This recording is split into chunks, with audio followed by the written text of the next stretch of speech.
चलिए, ministry of electronics and information technology mighty में हम लोग इसके पहले उसका एक ओवरव्यू पढ़ लिए थे। उसके अंतर्गत कुछ इंपॉर्टेंट इनिशिएटिव्स, कुछ इंपॉर्टेंट संस्थान के बारे में हम लोग यहाँ पर जानकारी लेंगे।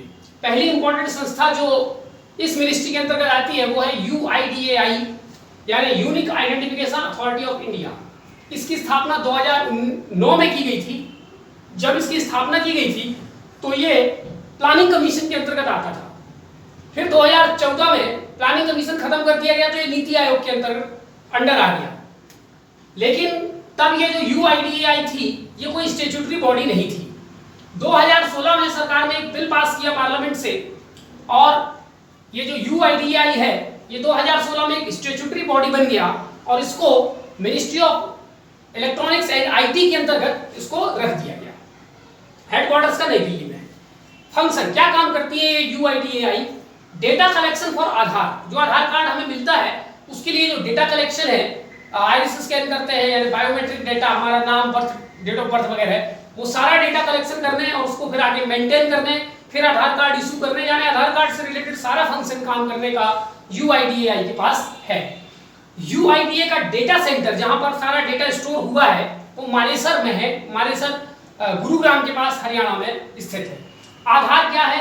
आधार 12 डिजिट यूनिक ID यानी unique identification card can be obtained voluntarily by residents और पासपोर्ट होल्डर्स ऑफ इंडिया। ये आधार कार्ड कौन प्राप्त कर सकता है? तो आधार कार्ड पहले है क्या? 12 डिजिट वाला यूनिक ID जो कि बायोमेट्रिक बेस्ड है। बायोमेट्रिक माने इसमें हमारे आइरिस और जो फिंगरप्रिंट्स वगैरह हैं, ठीक है, उसको इसमें शामिल किया जाता है। इसको कौन प्राप्त कर सकता है? तो कैन बी ऑब्टेन्ड वॉलंटरली। एक तो ये स्वैच्छिक रूप से है, हमारी मर्जी हम बनवाए, हमारी मर्जी ना बनवाए, नो वन कैन फोर्स अस। लेकिन भारत सरकार की विभिन्न सेवाओं का लाभ उठाना है तो हमें बनवाना ही पड़ता है, ठीक है। लेकिन ये वॉलंटरली है। किसको प्राप्त हो सकता है? रेसिडेंट्स हो इंडिया का या इंडियन पासपोर्ट होल्डर हो, यानी भारत के जितने निवासी हैं, नागरिक नहीं, ध्यान रखना, ठीक है। और निवासिता, नागरिकता हम लोग इंडियन पॉलिटी में समझ चुके हैं। तो ऐसा कोई भी व्यक्ति जो भारत में निवास करता है या जिसके पास भारत का पासपोर्ट है, यानी भारत के बाहर रहने वाले NRI PIO लोग भी जो है वो आधार कार्ड बनवा सकते हैं। शर्त यही है कि उनके पास इंडियन पासपोर्ट होना चाहिए। अब तक भारत सरकार ने 1.26 बिलियन आधार कार्ड डिस्ट्रीब्यूट कर चुके हैं, यानी इतने बिलियन आधार कार्ड होल्डर्स भारत में और भारत के बाहर मिलाकर के हैं। अब इतनी संख्या में बायोमेट्रिक आधार कार्ड या बायोमेट्रिक कार्ड किसी दुनिया में नहीं बांटा गया है, इसलिए ये world's largest biometric ID system है। इसके अलावा वर्ल्ड बैंक ने इसको दुनिया का सबसे सोफिस्टिकेटेड बायोमेट्रिक कार्ड माना। सोफिस्टिकेटेड माने हाई टेक्नोलॉजी, और इसका कोई लूप होल नहीं है, ठीक है। चलिए, तो अगली बात, ये जो आधार कार्ड जब हमारे पास आ जाता है तो ये किस पर्पज का है? A proof of residence. ये रेसिडेंस का एक प्रूफ है, नॉट सिटीजनशिप। नागरिकता का प्रूफ नहीं है, रेसिडेंस का प्रूफ है। दूसरी बात, इसके माध्यम से हम विभिन्न प्रकार की सरकारी योजनाओं का लाभ उठा सकते हैं। बैंक के माध्यम से आपका बैंक अकाउंट आधार कार्ड से लिंक होना चाहिए, ठीक है। और जितनी डायरेक्ट बेनिफिट ट्रांसफर स्कीम है सरकार की, वो हमें तभी मिलेंगी जब हमारे पास आधार कार्ड होगा और हमारा आधार कार्ड हमारे बैंक के अकाउंट नंबर के साथ में लिंक होगा। इसके अलावा अभी 2019 में सुप्रीम कोर्ट ने एक निर्णय दिया है कि आधार कार्ड का उपयोग कहां कहां जरूरी है और कहां कहां जरूरी नहीं है, वो अभी हमारे आउट ऑफ स्कोप है, ठीक है। उसको आप लोग देख लीजिएगा। ये डजंट ग्रांट्स एनी राइट, यानी यदि किसी के पास आधार कार्ड है इसका ये मतलब नहीं कि आपको कोई अधिकार भारत सरकार ने प्राप्त दे दिया है, ठीक है। कोई अधिकार इससे प्राप्त नहीं होता। ये केवल एक रेसिडेंस प्रूफ और गवर्नमेंट सर्विसेज को ऑब्टेन करने के लिए एक डॉक्यूमेंट है, ठीक है।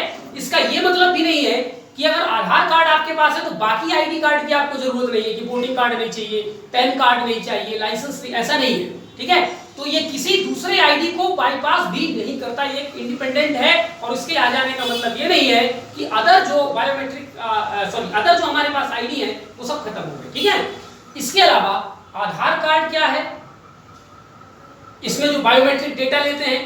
फिर एनसीआर क्या है, नेशनल रजिस्टर फॉर सिटीजन। फिर नेशनल पॉपुलेशन रजिस्टर एनपीआर क्या है, इन सब में क्या डिफरेंसेस है वो इंडियन क्वालिटी के वीडियोस में आप जाकर के देख सकते हो। उसमें डिटेल में हम लोगों ने इन सब के बीच में अंतर जो है वो स्पष्ट किया हुआ है। ठीक है, चलिए आगे हम देखते हैं कमिटीज फॉर यूआईडी, यानी यूनिक आइडेंटिफिकेशन भारत के नागरिकों के पास होना चाहिए, ऐसी इसके पहले कोई कमिटी बनी है और क्या उन्होंने इस प्रकार का रिकमेंडेशन दिया है, तो उत्तर है हाँ।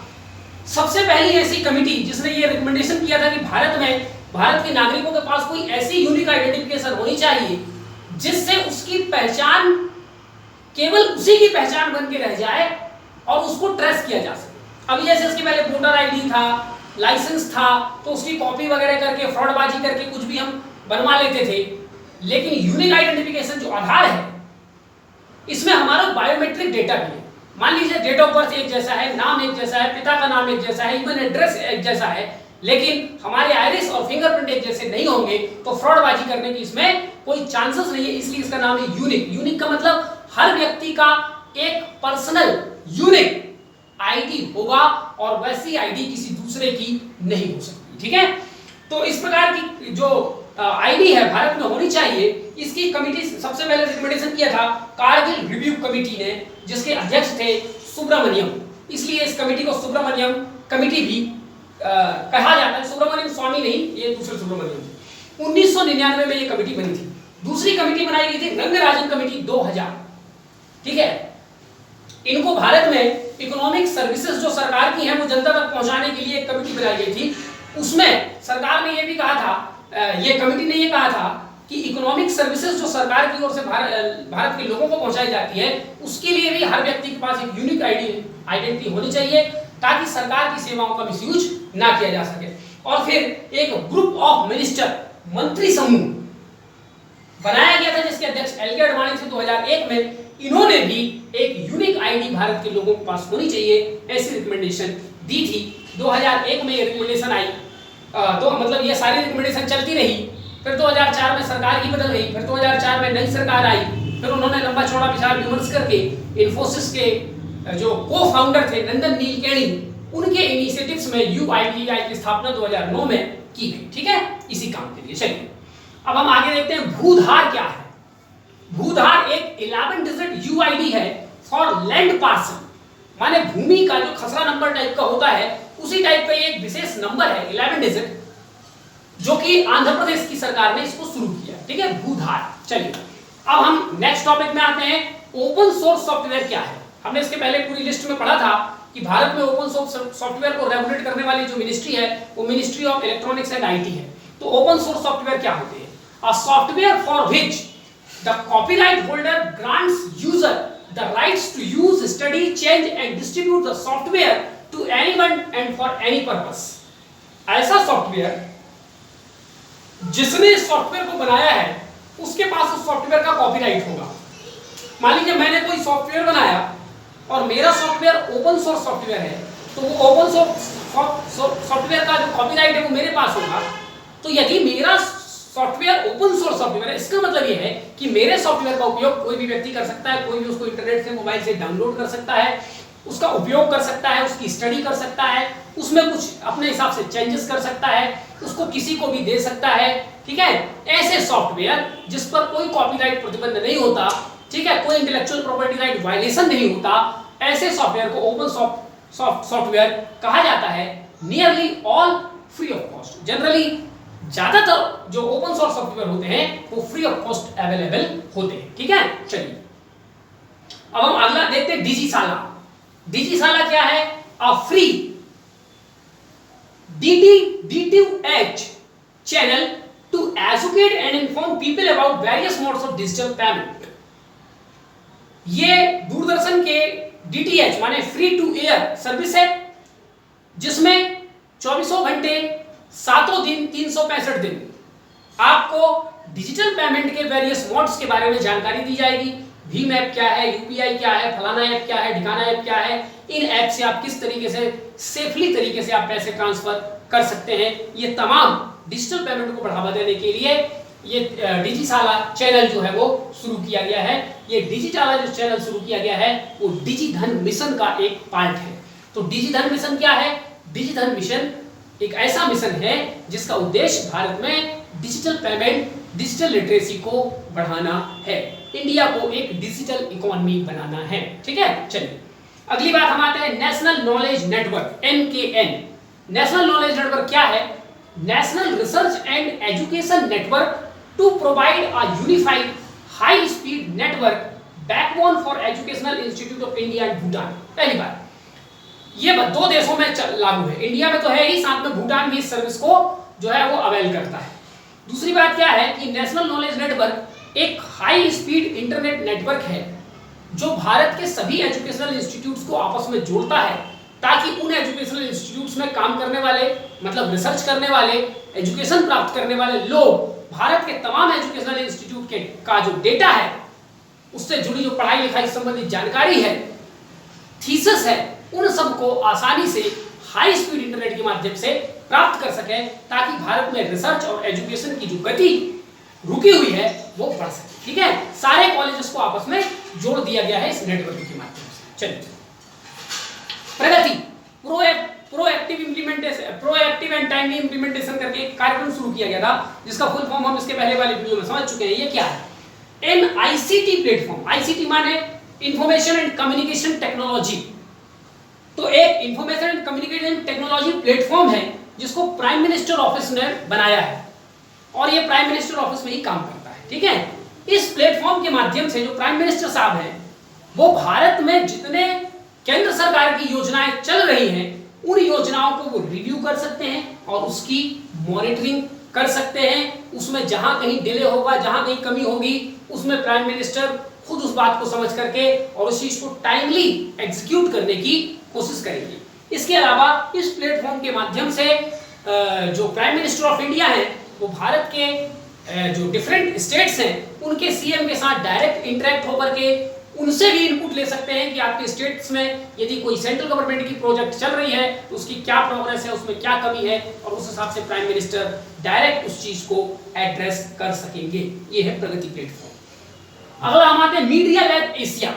मीडिया लैब एशिया की स्थापना 2001 में की गई थी, जिसका उद्देश्य था to bring the benefits of ICT to the people of Asia and the world. यानी इंफॉर्मेशन कम्युनिकेशन टेक्नोलॉजी का उपयोग इस तरीके से किया जाए कि इसका उपयोग एशिया और पूरी दुनिया के लोगों को मिल सके। इस पर्पज से मीडिया लैब एशिया की शुरुआत की गई थी। इसको MIT मीडिया लैब, अमेरिका में Massachusetts institute of technology, MIT America की एक संस्था है, उसके साथ भारत की ministry of information and technology ने मिलकर के इस कार्यक्रम को शुरू किया था। अब इसका नाम 2016 से बदल गया है और अब मीडिया लैब एशिया नाम खत्म हो गया। इसकी जगह पर इसका नया नाम है डिजिटल कॉर्पोरेशन ऑफ इंडिया। ठीक है, चलिए अगली बात आते हैं शर्ट इन, माने Indian computer emergency response team, established in 2004 as a nodal agency for cyber security. Bharat में साइबर सिक्योरिटी से रिलेटेड तमाम मैटर्स, चाहे वो हैकिंग हो, फिशिंग हो, एंटी मालवेयर हो, वायरस हो, इस प्रकार के तमाम साइबर सिक्योरिटी के मुद्दों पर ये एजेंसी काम करती है और ये पूरे भारत में साइबर सिक्योरिटी के लिए नोडल एजेंसी है। 2019 में इन्होंने एक रिपोर्ट जारी किया था जिसमें यह कहा गया था कि भारत में सबसे ज्यादा साइबर अटैक चाइना से होते हैं 35%, उसके बाद USA से 19%, रसिया से 15% और पाकिस्तान से 9%। तो ये 4 मोस्ट इंपोर्टेंट कंट्रीज हैं जो सबसे ज्यादा भारत में साइबर अटैक करते हैं। अगली बात हम आते हैं CDAC, centre for development of advance computing.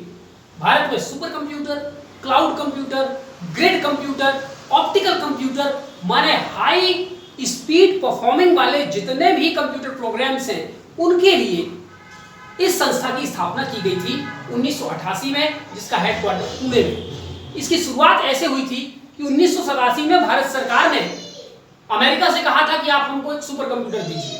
उस सुपर कंप्यूटर का नाम था क्रे, CRAY। ठीक है, अमेरिका ने कुछ दिन के लिए दिया, बाद में फिर मना कर दिया, बोले आप इसका उपयोग डिफेंस सेक्टर में कर रहे हैं, इसलिए उन्होंने हमें सुपर कंप्यूटर देने से फिर मना कर दिया। इसको इंडियन गवर्नमेंट ने एक चैलेंज के रूप में लिया। राजीव गांधी उस समय थे और सीडेक की स्थापना की गई 1988 में, और उनसे कहा गया कि as soon as possible Bharat अपने लिए एक सुपर कंप्यूटर खुद बनाए।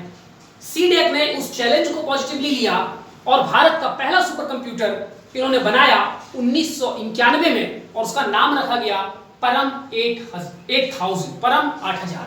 ठीक है, चलिए। तो इसके जो फाउंडिंग डायरेक्टर थे सीडेक के, माने जो इसके संस्थापक थे और पहले डायरेक्टर हुए, वो थे विजय भाटकर, भारत के बहुत बड़े जो है आईटी और कंप्यूटर के इंजीनियर विजय भाटकर। इन्हें भारत में सुपर कंप्यूटर का जनक कहा जाता है। ठीक है, भारत का पहला सुपर कंप्यूटर इन्हीं की देखरेख में बना। ठीक, तो made India first super computer परम 8000। इसके बाद से परम सीरीज की इन्होंने अनेक सुपर कंप्यूटर बनाए, परम 9000, परम 10000, परम 12000, ऐसे परम सीरीज के जितने सुपर कंप्यूटर हैं सारे के सारे सुपर कंप्यूटर सीडेक ने बनाए। इसके बाद भारत में और भी कई IITs, ISRO, Tata institute of fundamental research, फिर ऐसे कई इंस्टीट्यूट हुए जो भारत में सुपर कंप्यूटर बनाने लगे हैं। लेकिन ये फॉरमोस्ट इंस्टीट्यूशन है भारत सरकार की जो सुपर कंप्यूटर और इसके अलावा cloud computer, grid computer, optical computer, ये सारे सुपर और हाई परफॉर्मिंग कंप्यूटिंग के क्षेत्र में आज सीडेक काम कर रहा है। इसके अलावा कंप्यूटर से जुड़े हुए तमाम सॉफ्टवेयर, सर्च इंजन इत्यादि भी ये बनाती है। ठीक है, तो कुछ और इन्होंने जो प्रोडक्ट बनाए हैं सीडेक ने, उसके बारे में हम लोग थोड़ी सी देख लेते हैं। पहला प्रोडक्ट है इनका नेम स्केयर। ये एक सर्च इंजन है जो आधार के लिए यूज किया जाता है। ठीक है, आधार हमारे पास 1.26 बिलियन आधार डाटा हमारे पास है, तो उन डेटा को मैं इसे यदि किसी एक डेटा को सर्च करना है तो उसके लिए ये बेस्ट सर्च इंजन है। ठीक है, इसको UIDAI द्वारा इसका उपयोग किया जाता है, लेकिन इसको बनाया सीडेक ने। दूसरा गरुड़ा। गरुड़ा जो है वो ग्रिड कंप्यूटिंग है, ग्रिड कंप्यूटिंग नेटवर्क, यानी भारत के जो हाई परफॉर्मेंस कंप्यूटर हैं उनको कनेक्ट किया जाएगा, ग्रिड बनाई जाएगी, एक नेटवर्क बनाया जाएगा। ठीक है, तो गरुड़ा एक ग्रिड कंप्यूटिंग नेटवर्क है। तीसरा है Bharat operating system solution, short में इसको बोलते हैं बॉस। ये एक ऑपरेटिंग सिस्टम है जो लिनक्स में काम करता है। ठीक है, ऑपरेटिंग सिस्टम कई प्रकार के होते हैं, ऑपरेटिंग विंडो कई प्रकार के होते हैं, जैसे एक विंडो है, लिनक्स है, यूनिक्स है, तो ये लिनक्स पे जो है वो काम करता है। ठीक है, और भी कुछ अदर प्रोडक्ट्स हैं सीडेक के जिसको हम नेक्स्ट स्लाइड में देखेंगे।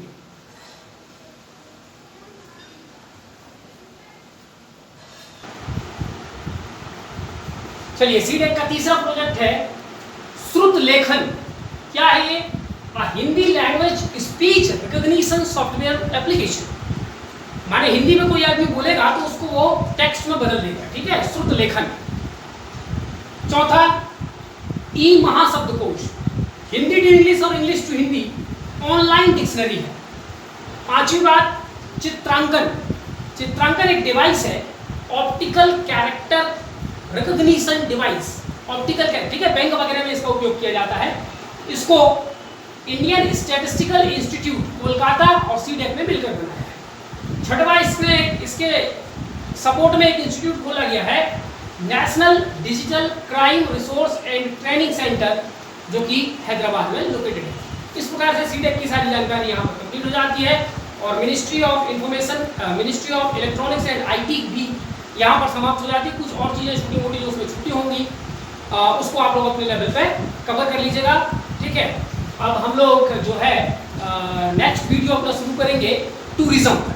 ठीक है, थैंक यू।